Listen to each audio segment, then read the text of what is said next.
Hello everyone, Blake Smith with Financial Partners here. I'm happy to be back with you and highlight some additional features of the One Big Beautiful Bill Act. The new tax bill that was signed into law July 4th, 2025 of this year. This is some of the largest tax reform that we've seen since 2017 when the Tax Cut and Jobs Act was passed and ultimately went into effect in 2018. It's not often we get two massive tax reform packages in the same decade. A lot of times it's once a decade or even longer before new opportunities with new tax bills come along. And this has been a very fun one for us to continue to decode, develop strategies for our clients to utilize throughout their financial plans. So I just wanted to highlight a couple of additional things. The video I did a couple months ago, I ran through several different topics. I'm going to kind of dig into a few of those today. And one of the ones that I found most interesting and most fun to start applying throughout our clients' financial plans is the new bonus deduction for seniors over 65 years old. Now, this is an alternative to what was supposed to be the elimination of the Social Security tax altogether. That was a lot of the marketing heading into the passage of this bill, was Social Security tax was going to be eliminated, provisional income, the calculation the IRS uses to determine if your Social Security is going to be taxed, would have been gone. And even after the passage of the bill, AARP came out with correspondence to all of their recipients stating Social Security tax is now eliminated. You don't have to deal with it anymore. And that simply just turned out not to be true. What we did get, though, is think of it like 3 tiers now of deductions if a married, filing jointly couple is over the age of 65. And we're going to put an image up on the screen so you can see, kind of depending on what your filing status is, exactly how these deductions will affect you.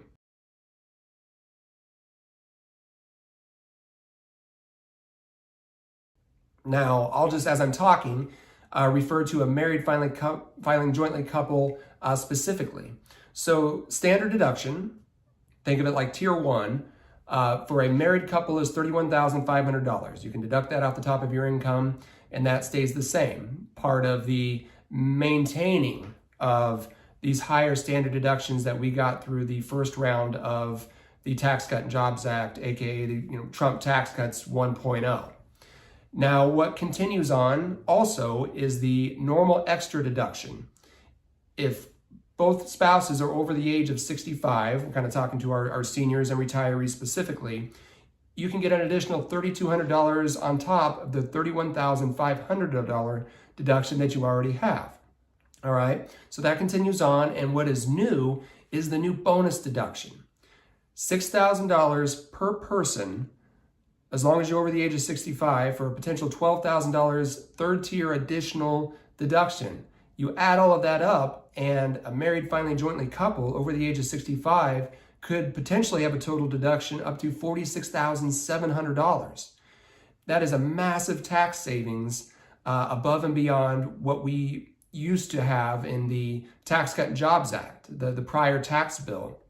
Now, there's some nuance to it that we want to watch out for, because this does create some massive opportunity, because it creates a lot more room in the brackets to do planning, right?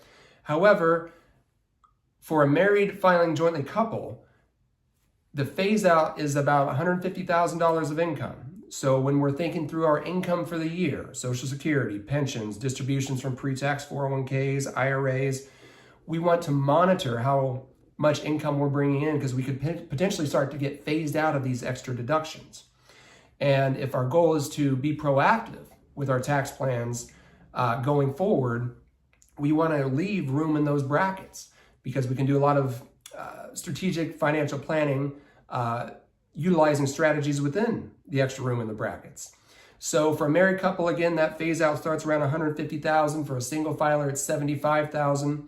Now, when we get the extra room in the brackets, what we can do is, several different, these are just some examples of things that we could do. If we were looking to take additional distributions for a year, if we wanted to take money out of a pre-tax IRA or 401k to go on a trip with our family, or to do home renovations, or whatever the case may be, we may now have more room in the bracket to take those distributions and get the money out at these lower permanent tax rates.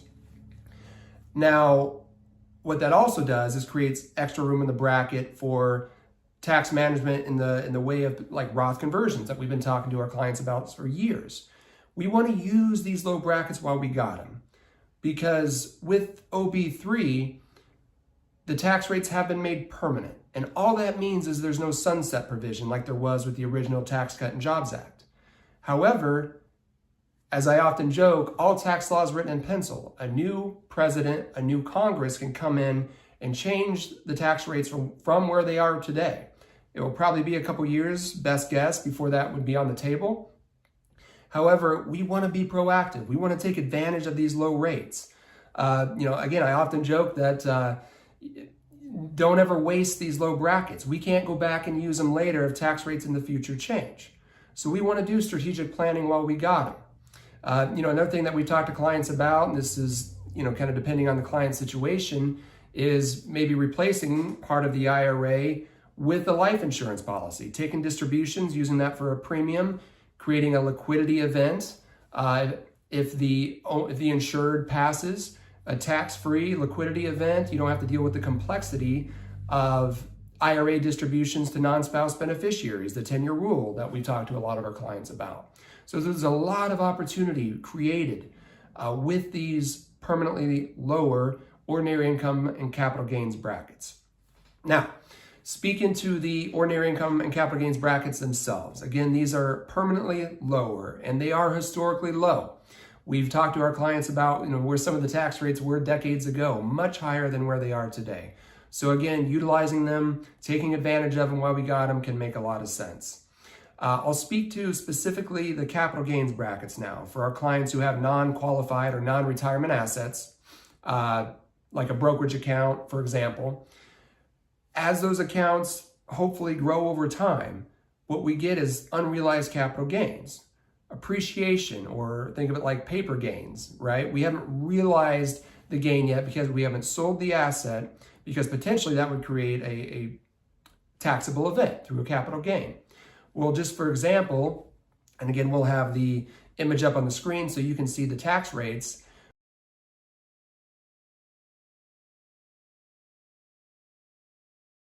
For couples with less than $96,700 of income, we might be able to realize some of those gains at a 0% capital gains bracket, which if you're going to pay taxes, 0% rate is a pretty good rate, right?